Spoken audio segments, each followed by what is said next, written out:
না না, রাজন না কেন, আপনার নামে দেখছিলাম কালকে মিনি চক্রবর্তীকে নিয়ে মনে হচ্ছে একটা সোশ্যাল মিডিয়াতে এরা সত্যিকারে যারা এই ধরনের মন্তব্য করে মনে হয় এরা বেজন না, ভীষণ খারাপ। হ্যাঁ, এরা একটা মাকে একটা বোনকে সম্মান করতে পারে না, তাদের সম্মান করবো না। আমি তাদের সম্বন্ধে পরিচিত মন্তব্য করে যারা করে এরা মানুষের পর্যায়ে পড়ে।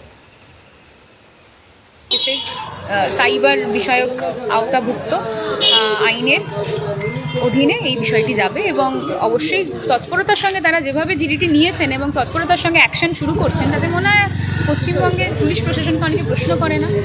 আমি তো দেখতে পেলাম যে পুলিশ প্রশাসন তৎপরতার সঙ্গে আমাদের পাশে রয়েছে।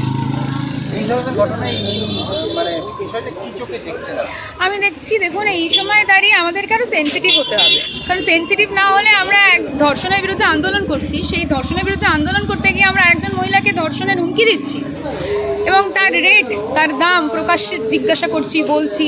আরও কুরুচিকর মন্তব্য আপনাকে না দেখালে আমি বলতে পারবো না, আমার ভাবতে গা শিহরিত হচ্ছে, গা ঘিন ঘিন করছে। যারা প্রশ্ন করেছিলেন না তৃণমূল কংগ্রেসের মহিলা নেতৃত্বরা চুপ কেন, তারাই কিন্তু এই কাজগুলো করছে। এবং সবথেকে বড় বিষয়, একজন মহিলা হিসেবে ভাবতে খারাপ লাগছে যে আর একজন মহিলা, যিনি পোস্টটি করেছেন তিনিও একজন মহিলা, আর একজন মহিলাকে অপরাধ কি তৃণমূল কংগ্রেস করি, এটাই অপরাধ।